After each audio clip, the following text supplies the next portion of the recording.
नमस्कार। आज का हमारा विषय है अंधेर नगरी नाटक का अध्ययन।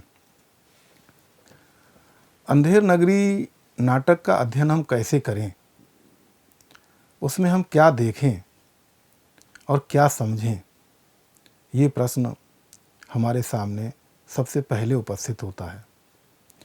ये एक संक्षिप्त कथानक वाला छोटा सा नाटक है जिसको प्रहसन कहा जाता है। यद्यपि इस पर भी विद्वानों के बीच मतभेद हैं। भारतेंदु ने इसे प्रहसन ही कहा था। सामान्य दृष्टि से देखने पर ये एक सामान्य सा प्रहसन ही नज़र आता है, जिसमें बेतुकी सी व्यवस्था में कुछ बेतुके से पात्र आकर हमारे चेहरे पर कुछ मुस्कान खिला जाते हैं, पर इसकी विशिष्टता को जानने, समझने, परखने के लिए विशेष दृष्टि से इसे देखना पड़ेगा। नाटक पर बात करें उससे पहले नाटककार भारतेंदु हरिश्चंद्र की भी कुछ विशेषताओं पर चर्चा कर लेना उचित होगा। आधुनिक हिंदी और हिंदी साहित्य के निर्माताओं में भारतेंदु हरिश्चंद्र पहला ही नहीं, सबसे बड़ा नाम भी है। जहां हिंदी को उन्होंने नई चाल में ढाला, तो वहीं हिंदी साहित्य को भी नवीन दिशा धाराओं की ओर अग्रसर किया। कविता, निबंध, उपन्यास, कहानी, समालोचना, नाटक आदि विधाओं में उन्होंने स्वयं भी लेखन किया और अपने युग के लेखकों को भी इस ओर प्रेरित किया। अपने युग पर उनका प्रभाव जबरदस्त था। यही कारण है कि हिंदी साहित्य के इतिहास के आधुनिक काल को भारतेंदु युग के नाम से जाना गया। उन्होंने स्वयं अनेक पत्रिकाएं निकालीं, जिनके माध्यम से समाज को जागृत करने का प्रयास किया। भारतेंदु का युग नवजागरण का युग था, जिसमें साहित्यिक मोर्चे पर इस नवजागरण का जिम्मा भारतेंदु ने लिया और साहित्य जगत को अपनी नवोन्मेष शालिनी ऊष्मा से स्पंदित किया। बहुआयामी प्रतिभा के धनी भारतेंदु हरिश्चंद्र में प्राचीन और नवीन का अद्भुत समन्वय था। आचार्य रामचंद्र शुक्ल ने उनकी प्रशंसा में लिखा है, अपनी सर्वतोमुखी प्रतिभा के बल से एक ओर तो वे पद्माकर द्विजदेव की परंपरा में दिखाई पड़ते थे, दूसरी ओर बंग देश के माइकेल और हेमचंद्र की श्रेणी में। एक ओर तो वे राधा कृष्ण की भक्ति में झूमते हुए नई भक्तिमाल गूंथते दिखाई देते थे, दूसरी ओर मंदिरों के अधिकारियों और टीकाधारी भक्तों के चरित्र की हंसी उड़ाते और मंदिरों में स्त्री शिक्षा, समाज सुधार आदि पर व्याख्यान देते पाए जाते थे। प्राचीन और नवीन का ही सुंदर सामंजस्य भारतेंदु की कला का विशेष माधुर्य है। कविता के साथ भारतीय साहित्य की केंद्रीय विधाओं में नाटक का प्रमुख स्थान रहा। मौलिक एवं अनूदित दोनों तरह के नाटकों की रचना भारतेंदु युग में हुई।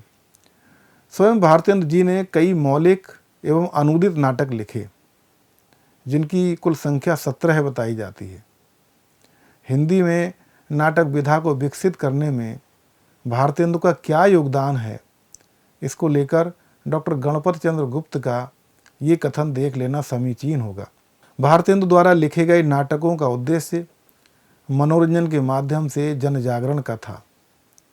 इसके लिए उन्होंने व्यंग्य विनोद का सहारा भी खूब लिया है। अंधेर नगरी उनका एक व्यंग्य नाटक है, जिसमें हंसी हंसी में तत्कालीन राज व्यवस्था, समाज व्यवस्था, न्याय व्यवस्था और अर्थव्यवस्था पर बहुत कुछ कहा गया है। डॉक्टर बच्चन सिंह के शब्दों में ये हास्य रसात्मक प्रहसन नहीं है, इसकी कोई रसात्मक परिणति नहीं है। दूसरे शब्दों में ये ऐसा नाटक नहीं है जिसमें दर्शन को शुद्ध रसानुभूति या सौंदर्यानुभूति प्राप्त होती है। इसे जन जागरण के लिए हथियार के रूप में इस्तेमाल किया गया है, पर कलात्मक चेतना छोड़कर नहीं। इसके अभाव में ये उपदेशात्मक होकर ना तो प्रभावशाली बन सकता था और न भावी नाट्य संभावनाओं को उजागर कर सकता था। हिंदी नाटक में उनका ये कथन है बच्चन सिंह का। इसलिए भले ही एक छोटा सा प्रहसन की श्रेणी का नाटक है, परंतु इसका प्रभाव बड़ा बेधक और व्यापक है। भारतेंदु जी का एक परिचय ये भी है कि उन्हें राजभक्त माना जाता है, बावजूद इसके कि भारत में अंग्रेजी राज पर उनकी कई व्यंग्यात्मक और आलोचनात्मक काव्य पंक्तियाँ और टिप्पणियाँ मौजूद हैं। अंधेर नगरी नाटक भारतेंदु के राजभक्त होने या अंग्रेजी राज के समर्थक होने की धारणा को खंडित करता है और उन्हें राजभक्त नहीं, पूरी तरह से राष्ट्रभक्त सिद्ध करता है। इस दृष्टि से भी इस नाटक का विशेष मूल्य है। अंधेर नगरी नाटक भारतेंदु ने सन 1881 में लिखा, मतलब कि अपनी मृत्यु से 4 वर्ष पूर्व। तब तक जो कुछ भी थोड़ी बहुत आशा उम्मीद उनके मन में अंग्रेजी शासन के प्रति बची रही होगी, वो भी दरकने लगी होगी। सबसे पहले नाटक का जब हम अध्ययन शुरू करें तो उसके शीर्षक पर बात करें। नाटक का शीर्षक है अंधेर नगरी। कहा जाता है कि किसी लोक कथा से उन्होंने ये शीर्षक ही नहीं लिया, घटना को भी उठाया। इसको लेकर अलग अलग विचार हैं। कोई बंगाल में प्रचलित लोक कथा बताता है, तो कोई बिहार के किसी एक जागीरदार या राजा से जुड़ी कहानी। बच्चन सिंह के अनुसार वास्तविकता तो ये है कि फांसी वाला समूचा प्रसंग बंगाल में प्रचलित एक लोक कथा पर आधारित है। ये कथा उन्हें मल्लिका द्वारा प्राप्त हुई थी। इस कथा में लोक कथा का रस भी मिलता है। इसी तरह से अंधेर नगरी नाटक की रचना की पृष्ठभूमि भी बड़ी रोचक है। इस पर भी डॉक्टर बच्चन सिंह ने अपनी हिंदी नाटक पुस्तक में प्रकाश डाला है। वे लिखते हैं, इस नाटक के लिखे जाने की अपनी कहानी है, जिसे उन्होंने बनारस की एक संस्था द इंडियन नेशनल थिएटर के लिए लिखा था। थिएटर से वे सक्रिय रूप से जुड़े हुए थे। इसके रंगकर्मियों की इच्छा हुई कि वे भी पारसी और महाराष्ट्रीय नाटक मंडलियों की तरह अंधेर नगरी जैसा लोकप्रिय खेल खेलें। भारतेंदु मंडलियों का अंधेर नगरी खेलने के पक्ष में नहीं थे। उन्होंने उसे नया संस्कार दिया और तत्कालीन परिवेश से जोड़कर एक नई अंधेर नगरी बना डाली। अंधेर नगरी में अंग्रेजी राज व्यवस्था के प्रति गहरा व्यंग्य है। अंग्रेजों के प्रकोप से बचने के लिए प्रचारित किया गया कि इसे बिहार के एक राजा के सुधार के लिए लिखा गया है। बच्चन सिंह का कथन। महत्व इस बात का नहीं है कि रचनाकार ने अपने लिए सामग्री कहाँ से और कैसे ली। महत्व इस बात का है कि उसने उसका उपयोग कैसे किया। और भारतेंदु का वैशिष्ट्य लोक कथा के उपयोग के ढंग और उद्देश्य में निहित है। अंधेर शब्द का शाब्दिक संबंध यूं तो अंधेरे से है, परंतु लोक प्रचलित अर्थ इसका है मनमानापन, स्वच्छंदता, किसी समुचित व्यवस्था का अभाव। जहाँ कोई निश्चित नियम नहीं होगा, अराजकता होगी, अव्यवस्था होगी, मनमानापन होगा, चाहे वह राजा का ही क्यों ना हो, वहाँ अंधेर तो होगा ही। अतः ही अंधेर नगरी इसी अर्थ में है कि राजा के पास विवेक की आंखें नहीं है, न्याय करने वाली दृष्टि नहीं है, वह अंधा न्याय करता है। इसलिए पूरी नगरी में अंधेर मचा हुआ है। अंग्रेजी राज में भारत भी कमोबेश इसी नियति को प्राप्त था। इसलिए भारतेंदु ने अंधेर नगरी रचा। अंधेर नगरी के बाद कुछ लोगों ने महा अंधेर नगरी की रचना की, किसी ने अति अंधेर नगरी की रचना की, लेकिन वास्तविकता ये है कि वो अंधेर नगरी की ऊंचाई को छू नहीं पाए। अंधेर नगरी की कथा देखें तो कथा बहुत छोटी सी है। महंत जी अपने शिष्यों नारायण दास और गोवर्धन दास के साथ दूर से इस नगरी की सुंदरता के आकर्षण में खिंचे चले आते हैं और अपने दोनों शिष्यों को अलग अलग दिशाओं में भिक्षाटन के लिए भेजते हैं। गोवर्धन दास नगर में फैले इस अंधेरपन पर मुग्ध उठता है। जहाँ सब कुछ टकासेर मिलता है। भीख में मिले 7 पैसों में से आधे पैसों की ही 3.5 सेर मिठाई ले जाकर गुरु के चरणों में अर्पित कर देता है। गुरु अंधेर नगरी की इस अंधेरी व्यवस्था के आसन्न खतरे को समझकर नारायण के साथ वहाँ से प्रस्थान कर जाते हैं। समझाने पर भी गोवर्धन नहीं जाता। अंततः वह एक दिन अंधेर के लपेट में आ ही जाता है। किसी की दीवार के नीचे किसी की बकरी के दबकर मर जाने की सज़ा होते होते कोतवाल को मिलती है और कोतवाल की गर्दन फंदे की माप की न होने से फांसी का फंदा गोवर्धन के गले तक पहुंच जाता है। पुकार पर गुरु आते हैं और फिर युक्ति से उसे बचाते हैं और उस निरंकुश तथा अविवेकी राजा की गर्दन ही फंदे में फंसवाते हैं। नाटक का कथानक छोटा सा है पर इसके निहितार्थ बड़े और व्यापक हैं। सबसे पहले तो इस नाटक के युगबोध को देखें। नगरी कभी कहीं कोई ऐसी रही होगी या ना भी रही होगी, पर लेखक ने ये अंधेर अंग्रेजी राज में भारत देश में होते महसूस किया है। भारतेंदु इस नाटक के माध्यम से क्या कहना और कहलाना चाहते हैं ये एकदम स्पष्ट है। नाटक का युगबोध। नाटक के युगबोध को समझने के लिए अंधेर नगरी के बाजार में अलग अलग विक्रेताओं द्वारा बोले जाने वाले कथन और गीत सबसे महत्वपूर्ण है। चना जोर गरम गाने वाला घासीराम भारतीय समाज की सुसुप्त वृत्ति पर तो चोट करता ही है, ये कहकर शासन तंत्र की भी असलियत को उजागर करता है कि चना हाकिम सब जो खाते, सब पर दूना टिकस लगाते। कुजलेन के गीत की ये पंक्तियां भी भारतीयों की दुर्दशा को व्यक्त करती हैं। जैसे काजी वैसे पाजी, रैयत राजी टके शेर भाजी। भारतीयों की दुर्दशा ही नहीं, उसके कारणों को भी सूत्र रूप में अंतिम पंक्ति में रचनाकार ने कुंजलिन के द्वारा समझा दिया है। ले हिंदुस्तान का मेवा और फूट। भारत की समस्या की सबसे बड़ी जड़ तो यही रही कि यहाँ पर आपसी एकता और मेल में बीच बीच में बाधा आती रही। भारतीयों में फैली आपसी फूट और बैर की ये पीड़ा भारतेंदु में कितनी गहरी थी, इसे इसी एक सूत्र वाक्य से समझा जा सकता है। ले हिंदुस्तान का मेवा और फूट, मेवा बैर और फूट। अपने एक अन्य दोहे में भी कहते हैं, भारत में सब भिन्न अति ताही सो उत्पात, भिन्न भेष भाषा विविध मतहु विविध लखात। ऐसे ही चूरन वाले का गीत भारत और भारतीयों की विडंबना को प्रकट करने में पूरी तरह से सक्षम है। देखें बीच बीच से कुछ पंक्तियाँ। चूरन जब से हिंद में आया, इसका धनबल सभी घटाया। चूरन अमले सब जो खावे, दूनी रिश्वत तुरंत पचावे।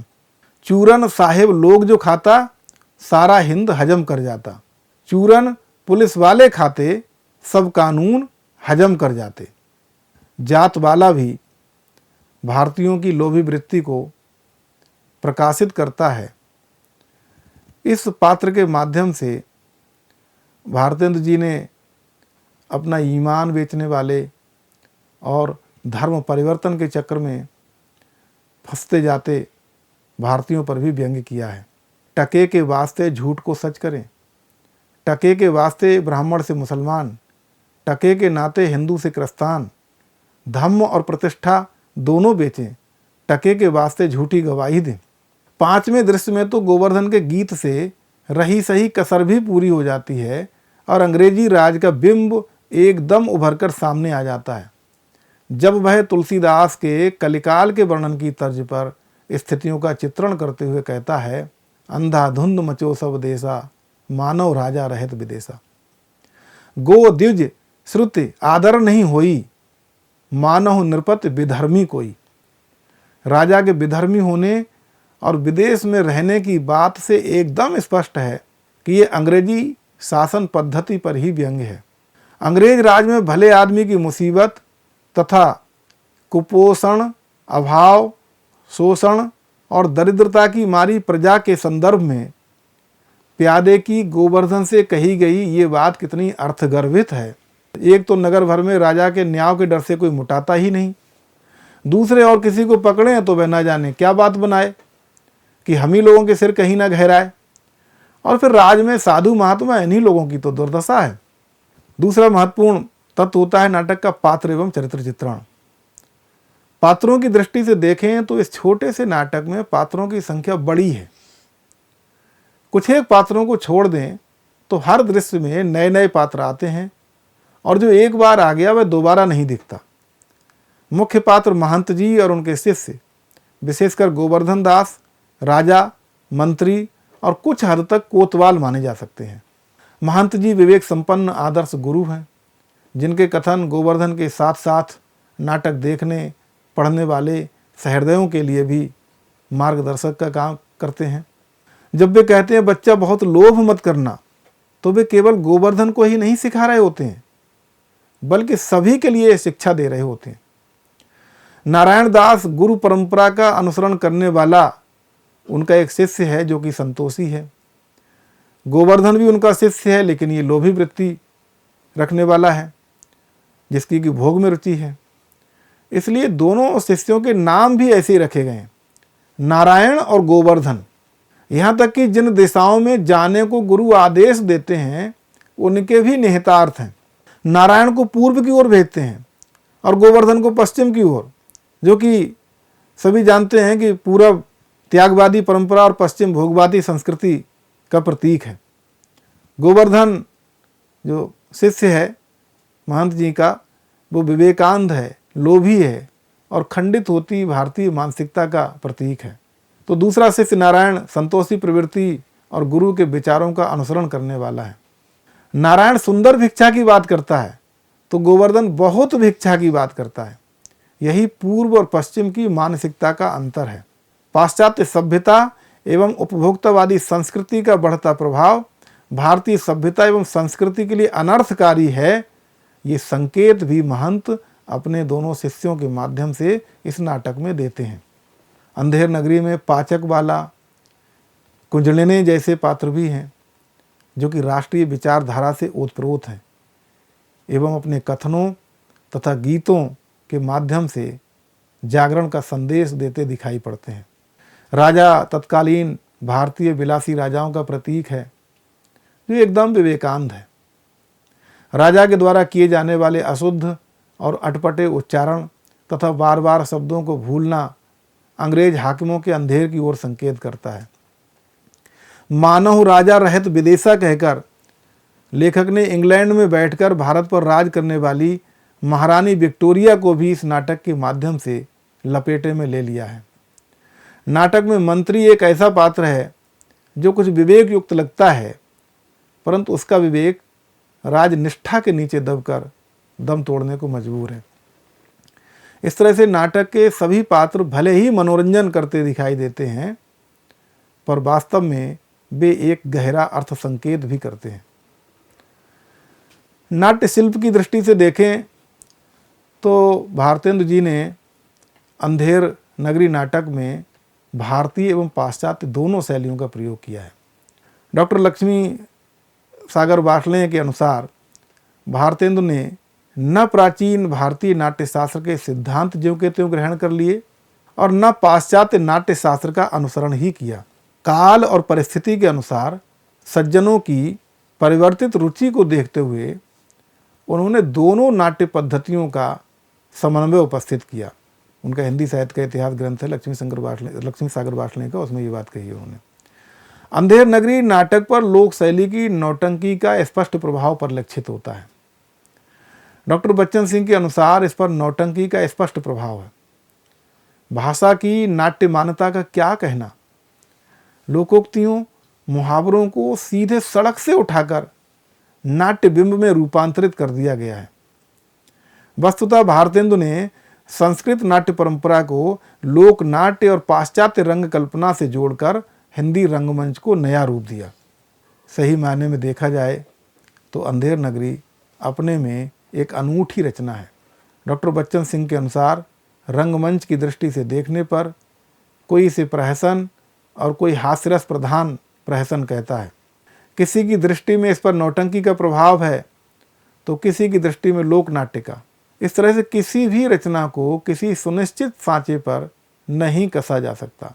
रचना बने बनाए सांचों को तोड़कर अपना मौलिक सांचा तैयार करती है। ये सांचा भी रचना प्रक्रिया में ही तैयार होता है। अतः इसकी रंग चेतना को कथ्य के संदर्भ में ही देखना तर्क संगत है। नाटक की भाषा शैली की बात करें तो ये बहुत रोचक है, इसमें तो कोई संदेह नहीं। भाषा शैली में लोक तत्वों के प्रयोग से और भी सरसता तथा प्रभविष्णुता का समावेश हुआ है।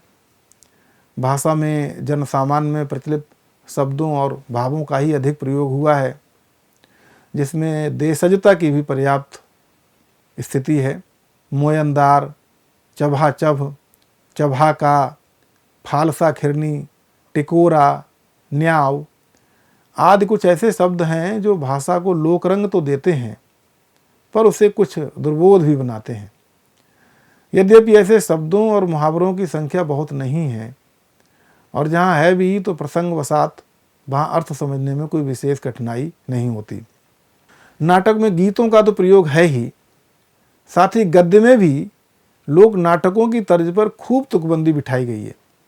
जैसे क्यों बे भिश्ती गंगा जमुना की किश्ती, या मैं तो जाता हूँ पर इतना कहे जाता हूँ, या फिर ये कौन सी नगरी है और इसका कौन सा राजा है जहाँ टके शेर भाजी टके शेर खाजा है इत्यादि। उद्देश्य की बात करें तो रचना का उद्देश्य ही उस रचना को महत्वपूर्ण बनाने में योगदान देता है। ये नाटक मनोरंजक और व्यंग्य शैली में लिखा गया है, लेकिन व्यंग्य शैली में होते हुए भी, मनोरंजन की प्रधानता होते भी अंधेर नगरी एक यथार्थवादी नाटक ही कहा जाएगा, जिसमें उस समय का विद्रूप यथार्थ अपनी पूरी विडंबना के साथ प्रस्तुत हुआ है। जिस समय भारतीय जनता अंग्रेज सरकार और भारतीय राजाओं की दोहरी शासन व्यवस्था के बीच फंसी छटपटा रही थी और धूर्तों, चापलूसों, बेईमानों की चांदी कट रही थी, अंग्रेजों के मनमाने कानून आम जनता पर आतंक के साये की तरह छाए हुए थे, तब भारतेंदु ने जनता की इस करहा को अपने नाटक के माध्यम से अभिव्यक्ति दी और यूं अपने युगबोध को सबके सामने रखा। इस तरह भरपूर हास्य के साथ अपने में एक गंभीर संदेश को समाहित किए हुए इस नाटक की प्रासंगिकता सार्वकालीन है। इस नाटक के गीत इस दृष्टि से सर्वाधिक प्रभावशाली बन पड़े हैं। कथा विकास को गति देने तथा मूल संवेदना को प्रकट करने में ये गीत सहायक बने हैं। परतंत्र भारत में जिन रचनाओं के द्वारा पराधीन भारत की पीड़ा को व्यंग्यात्मक अंदाज में अभिव्यक्ति देकर रचनाकारों ने जन जागरण का, सुधार का और स्वतंत्रता के लिए उठ खड़े होने का संदेश दिया, उनमें अंधेर नगरी का स्थान विशिष्ट है। ये एक ऐसा नाटक है जिसकी प्रासंगिकता किसी भी देश काल में ढूंढी जा सकती है। यही कारण है कि ये 21वीं सदी में भी पूरी रोचकता के साथ पढ़ा, देखा और मंचित किया जा रहा है। अंततः हम डॉक्टर बच्चन सिंह के शब्दों में कह सकते हैं कि भारतेंदु का सबसे अधिक महत्वपूर्ण नाटक अंधेर नगरी है। अपने कथ्य और प्रयोग दोनों दृष्टियों से ये आज भी प्रासंगिक है। यदि भारत दुर्दशा पहला राजनीतिक नाटक है तो अंधेर नगरी पहला आधुनिक नाटक।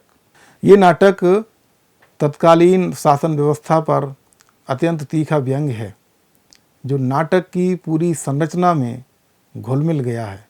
धन्यवाद।